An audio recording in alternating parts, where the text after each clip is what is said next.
afternoon. Thank you. So you testified that the no contact order in this case was taking place on February 17th, correct? Yes, I believe that's correct. All right, and was that at Mr. Petrenko's arraignment? It should have been first appearance. Okay. And were you present at that arraignment? No, I was not. And, but it is your understanding that Mr. Petrenko did not have an attorney at that court appearance, correct? I'm not aware if he did or not. Okay. Do you remember writing a police report about the violation of the contact order? Yes, I did.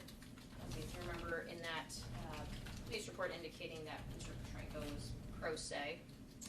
There had been statements that I had heard since the incident to that point that he would potentially go pro se. It had not been, I've not seen a document where he had declared that. There had just been statements that he might go pro se. Okay, so based on your knowledge, in your report, it seemed that your understanding was he was pro se. No, it was my understanding that that's a possibility. Okay.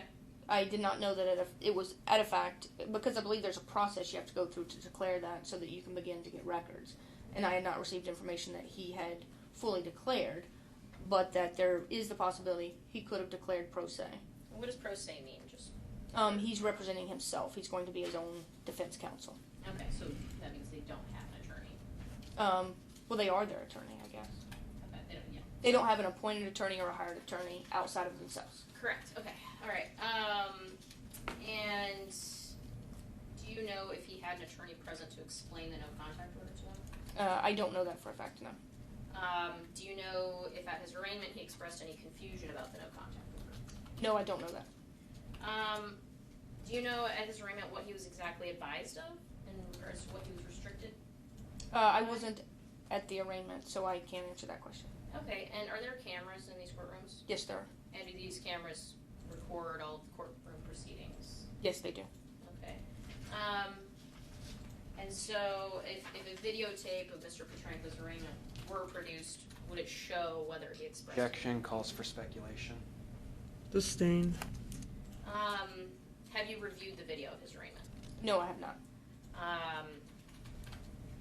Do you have the ability to review that video? Yes, I can. So at this point, it sounds like you don't know what his level of understanding in regards to the no contact order was at his arraignment. I would think I would have to discuss that with him. I know that at arraignment, the order is explained by the presiding judge. But I think that'd be something that we would have to sit down and he would have to explain his understanding. Okay. But on that day when the no contact order was put in place, you don't know what was said and what wasn't said, correct?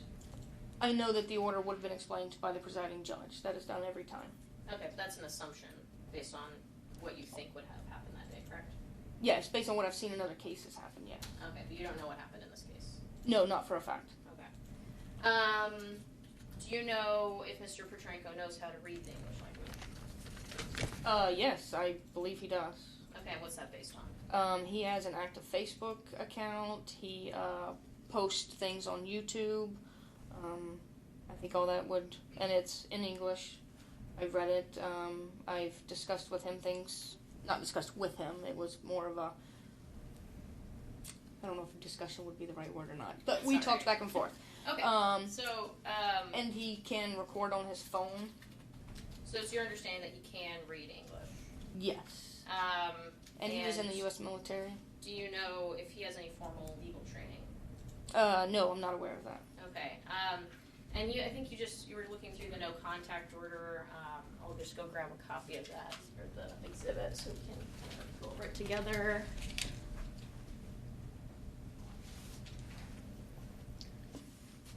All right, I'm passing forward City's Exhibit 2. Yes, ma'am. How many pages long is the no contact order? It is 2 pages. And does it contain legal terms? Yes, some of it does. Okay. Does it refer to RCW Chapter 26.50? Yes, it does.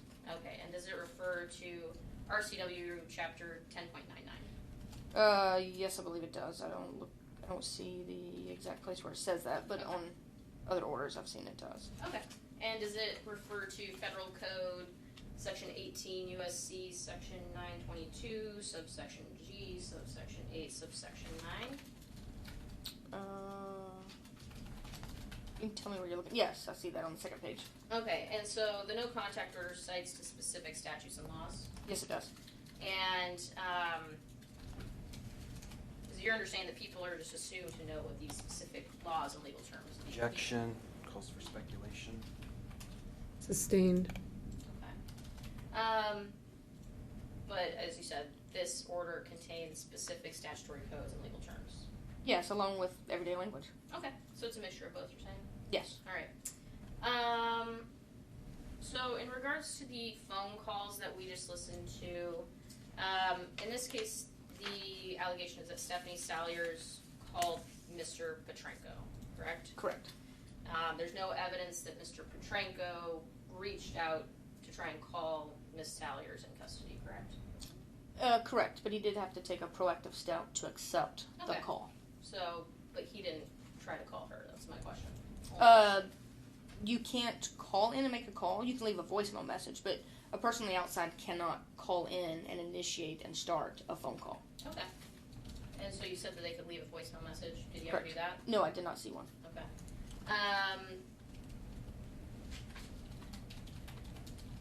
Did you ever ask Miss Salyers, did she ever place a call to Mr. Petrenko?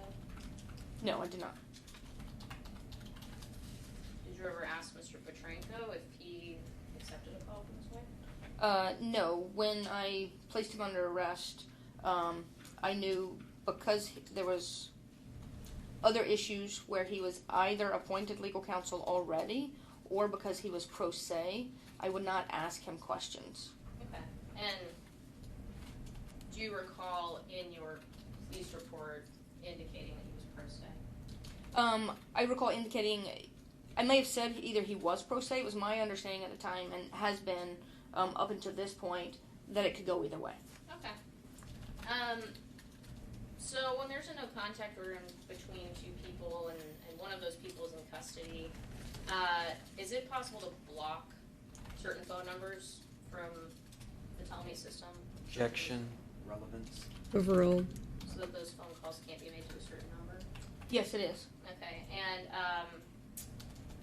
so your testimony is that you listened to a phone call that you believe was placed on February 23rd, and you believe that it is between Stephanie Salyers and Ilya Petrenko? Yes. Okay. Did you block the number? No, I did not. Why didn't you block the phone number? It's not my legal obligation to keep Ilya from violating the order. It's his obligation to not violate the order. In other cases which are similar, if I block the number, the other person will just get a new phone number and it will continue. I've worked cases where the person on the outside has had 5 phone numbers. So I those could, are other cases, though. This is just, Right. we're just talking about this case. right, but my practice is until it becomes extremely necessary, I don't block the number because they will just get a new phone number, new phone number, new phone number, new phone number. So it's Were you just waiting to have them allegedly violate the order again? the Objection, relevance. Overruled. The first case on its own was not as strong as I would have liked it to have been for a prosecution, so I did wait to see if they violated it again. So does that mean in the first call you couldn't really identify who they were? No, I could. So you were just waiting for them to violate it again? Is that what it is? Objection, asked, answered. Sustained. Do you remember being interviewed by a defense investigator on February 23rd this year? Yes. Okay. Was it February 23rd? I believe so. Do you remember in that interview saying that you held off on referring charges because you wanted to see if they talked on the phone again? I could have. Okay. To see if a second violation would be stronger for a court case. Okay. So you wanted them to, kind of see if you could add more charges. I would like for them to abide by the law. I was waiting to see if they made the adult choices to not abide by the law and then take action. Okay, but you could have blocked the number and... Objection, again, asked, answered. Your Honor. Sustained. Okay. So, you testified that you use the Telmate system to identify who people are. Is that correct? Using their pins, and that's how you can see who's placing the call from custody. That's one piece of the puzzle, yeah. Okay. And how are those recordings stored? They're stored on a secure server out of state. How often is the Telmate system tested for accuracy? I don't know how Telmate tests for accuracy. Okay. Do you know if or when or what the last time it was tested for accuracy? No, not specifically. I do often see a Telmate engineer logged into the system. I know they constantly work on the system for a variety of whether it's experiencing problems, whether they're updating it, but I don't know specifically what the engineers do on a daily basis as far as testing the system. Okay.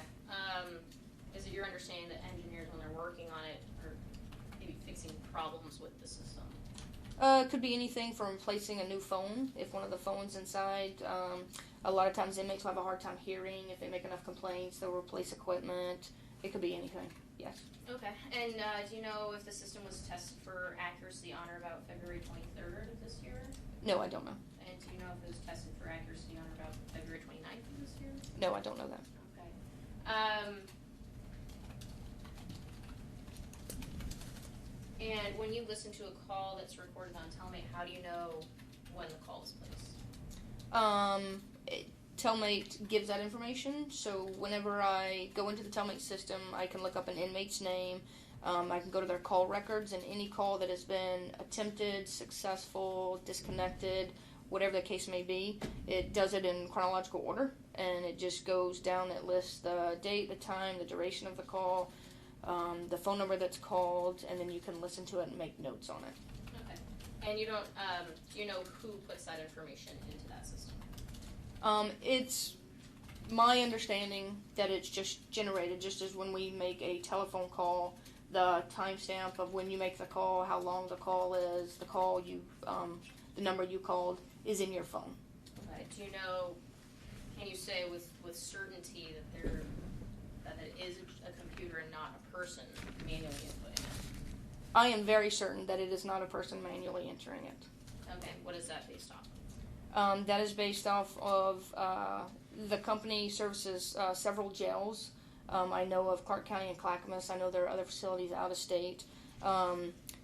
There are hundreds and hundreds of calls placed every day, both attempts, successful calls, things like that. With as many calls that are placed only from Clark County, I can't even imagine with the other facilities. There's no way that humans can be anywhere inputting that information, because some of the calls are so quick, some are so long. It's just like not humanly possible.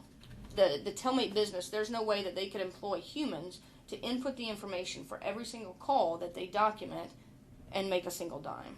I mean, the company wouldn't be successful. It wouldn't be cost prohibitive. I can't imagine how many employees they would have to have to accomplish that. I don't know how many they have. Okay, so you don't know how many employees Telmate has. No, but You don't know. again, like I said, I don't see how the business could even stay in business, how it would be cost productive to pay that many employees to input that information. I don't believe when I pick up my cell phone, AT&T doesn't have a person somewhere else saying Sandy's making a call, let me put down what date and time. The technology is there, the company is progressive. I just cannot, I'm very confident that there are not human beings behind a screen inputting the information every time an inmate using the Telmate system tries or successfully makes a call. They also have snap messages, which are the short email messages, so somebody would have to input that if it was humans. They have video visits, which are like Skype or FaceTime visits. Somebody would have to be inputting that information, and this is all simultaneously. So it's so much information. I don't understand how it would be possible to successfully run a business utilizing people to input that information when the technology is there to do it. So You're trained as a police officer, right? Yes. So, you're not trained in the ways of business, so you can't 100% certainly say that they do not have Objection, human asked, inputting answered. I have data common into sense, the though. system. I still have common sense. I am very confident. Sorry. It's okay. Go ahead and answer it, and then move on. I feel very confident 100% that there is not a human on the other end when every single inmate picks up some way to access the outside world to the telemate system, putting the information in. Okay, and the telemate system is the only way that you receive the computer information as to when a call was placed, and the date, and the time, and the length. That's, from telemate, that's how you get that information, is that correct? Yes, through accessing their system, which monitors the communications. Okay, and you did not listen to the phone conversations in real time. No. So, would it be fair to say the phone conversations were taken from the phone at the jail, sent to the storage facility that you're talking about, and then you pulled it off the internet later? We can access live calls. So But in this case, you didn't do that, right? no. Okay, so just talking about this case specifically. I don't know if it's the call is completed and it gets sent, or if it's a simultaneous. So I can't answer that question. Okay, and it's okay not to not know. Right. It's just something that, looking for details on the telemate system. So, okay.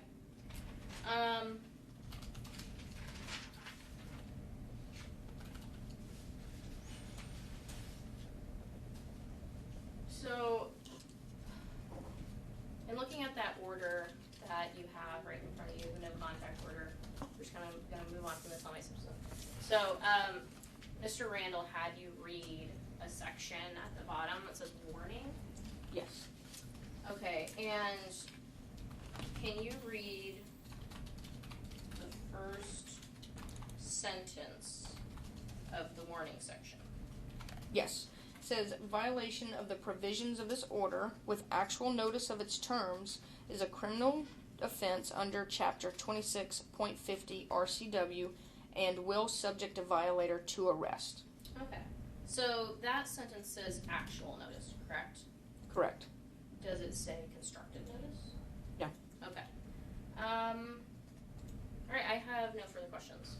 Redirect. In your opinion, were those calls on the 23rd of February and the 29th of February true and accurate? Yes.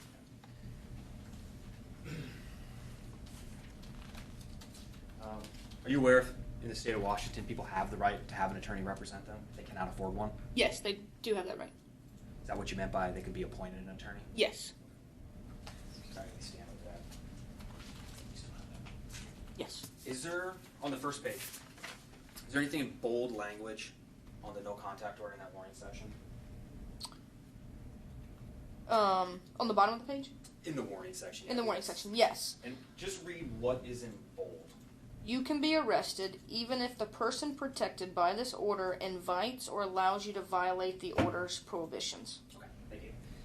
These questions are just kind of going here and there. When you listened to the call on the 23rd, was there anything threatening in that call that caused you concern for either party or the community? No. Okay. And from an evidentiary standpoint, you worked in law enforcement how long? 19 and a half years. Okay. So based on your law enforcement experience, comparing the two calls, the one on the 23rd and the one on the 29th, these are February again, which one is, from an evidentiary standpoint, would you say is one stronger than the other? Yes, absolutely. The call from the 29th is stronger. Why is that?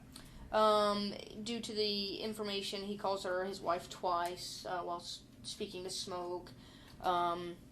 They talk more at length about specific things in their life. But specifically, he actually physically refers to her as his wife twice. Do you recall when you listened to the call on the 23rd? I believe it was on the 23rd. Okay. And regarding the call on the 29th, other than this computer system telling you when that call was created, do you have any other indication as to that call being placed on the 29th? Yes. I was notified that the call existed by another detective on the morning of the 1st, on March 1st. And it surprised me because I had checked the previous day to see if there were any more calls, and I had not seen any. So I checked the system again and then found that there had been a call placed on the 29th. I listened to that, found that it was better as far as evidentiary value. And then with those two calls now, completed the necessary paperwork to bring a criminal case. odd question here, but do you know how many employees Walmart has? No, They still have good deals? they do. No other questions? Ross. You testified that if a person doesn't have enough money to hire an attorney, one will be appointed to them. They can be, yes. So, and do you know what that level, that salary level is, the cutoff? No, I don't know. Okay. And if someone makes above that salary level, will they be provided an attorney by the court? I believe there is a cutoff, and they will instruct the defendant to seek an attorney. But I also know that sometimes that can change and they can reapply for an attorney. Okay. But I don't know what the cutoff is, no ma'am. Okay. So it's your understanding that people can qualify for a court-appointed attorney and they cannot qualify for a court-appointed attorney? Just and that's solely based on income. Is that your understanding? I know the income can play a part, yes. So Mr. Randall asked you how many employees at Walmart? Do you work for Walmart? No, I don't. Do you use Walmart's system regularly? No, I shop there regularly. Okay. Telmate though you do use regularly. I use their internet-based system, yes. I Yes. don't interact in their building with them. And that's a business that the Vancouver Police Department contracts with. No, Or I we guess it might don't. be the sheriff's office or the No, that we don't contract with them at all. They just supply. Telmate supplies the equipment and the services, and they make all their money from people putting money on the accounts. Okay, but would it be fair to say that you depend on their business to build your criminal cases? It often helps my criminal cases, yes. Okay, no further questions. Redirect. I don't have anything further, Your Honor. All right, thank you. And may the witness be excused, or do you want her to remain in attendance? I'd ask that she be excused, Your Honor. I can contact her, I suppose, if I need to, but I don't think I anticipate calling her again. Okay, so you're excused. Thank you. Call your next witness, please. We call Stephanie Sailors, Your Honor. She's out in the hall. Oh, thank you. Sure. That woman assaulted my baby and my Stop wife. it. Your Honor, can we excuse the jury for a moment? Sure. Anya, would you take the jury out, please?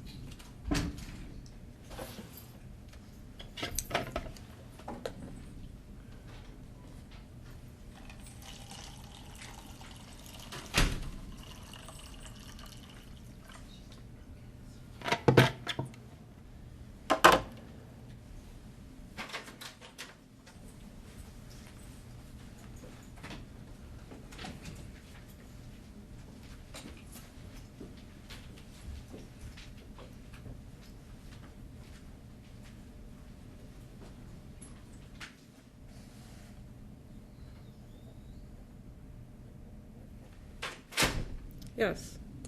Your Honor, unfortunately, Mr. Petrenko's made an outburst. I think like he prejudiced himself. But I'm not sure if a mistrial would be appropriate, but that's what we would be asking for at this time. Mr. Randall? We would object strenuously. Okay, I'm not going to declare a mistrial at this time. The remedy, if he continues to do that, may be a mistrial. It may be excluding him from the courtroom, but at this time, I think I'm not going to give a mistrial. Do you need some time to talk to him? Yes, please, Your Honor. Okay, so we'll take a 5-minute break.